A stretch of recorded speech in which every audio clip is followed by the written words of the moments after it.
జై బీసీ, జై social justice.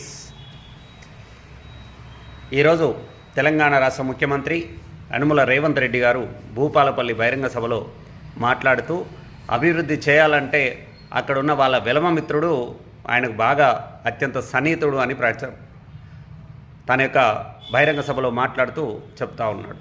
సంతోషం, రెడ్లు వెల్మలు అత్యంత సన్నిహిత మిత్రులే అనేటువంటి విషయం సమాజం అర్థం చేసుకుంది. కానీ అదే రేవంత్ రెడ్డి గారిని సూటిగా అడుగుతున్నాం, బీసీలకు ఇచ్చినటువంటి హామీలు ఏమైనాయి? ఒక్క హామీ పైన కూడా మీరు ఎందుకు మాట్లాడడం లేదని ఈ సందర్భంగా ప్రశ్నిస్తూ ఉన్నాం. బీసీలకు ఇస్తానన్న 42% రిజర్వేషన్లు కానివ్వండి, ప్రతి సంవత్సరం ఇస్తానన్నటువంటి బీసీల బడ్జెట్ సంబంధించిన విషయాన్ని కానివ్వండి, మీరెందుకు మాట్లాడడం లేదని మేము ఈ సందర్భంగా ప్రశ్నిస్తూ ఉన్నాం. చిన్న చిన్న కాంట్రాక్టులు మీరు 42% రిజర్వేషన్లు కాంట్రాక్టులలో ఇస్తానన్నారు. ఎంబీసీలకు ప్రత్యేకంగా ఒక మంత్రిని ఏర్పాటు చేస్తానన్నారు.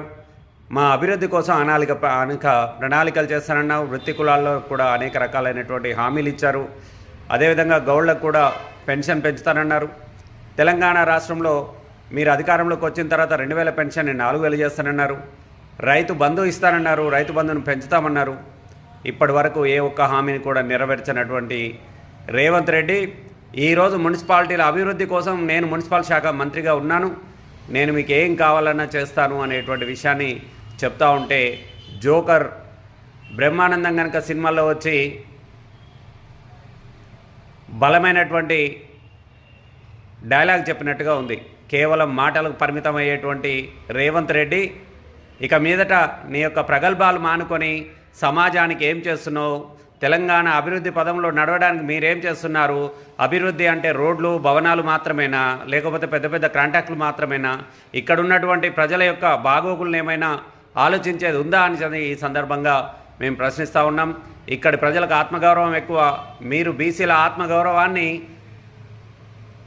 తృణప్రాయంగా చూస్తూ ఉన్నారు. బీసీల యొక్క దెబ్బ ఎలా ఉంటుందో రాబోయే రోజుల్లో నీకు చూపిస్తూ ఉన్నాం. ఆల్రెడీ సర్పంచ్ ఎన్నికల్లో మీకు అది కనపడింది. ఇప్పుడు జరుగుతున్న మున్సిపల్ ఎన్నికల్లో కూడా మీకు అది స్పష్టంగా తెలుస్తుంది. దాని తర్వాత వచ్చేటువంటి ఎంపీటీసీ జడ్పీటీసీ ఎన్నికలలో కూడా నీకు స్పష్టమైనటువంటి బీసీల తడాకా చూపిస్తామని చెప్పి ఈ సందర్భంగా చెప్తా ఉన్నాం. ఇదే సమయంలో బీసీ సమాజాన్ని కూడా కోరుతా ఉన్నాం, ఎన్నిక ఏదైనా కానివ్వండి, పార్టీ ఏదైనా కానివ్వండి, పోటీ చేసేవారు బీసీనా కాదా చూసి ఓటేయండి.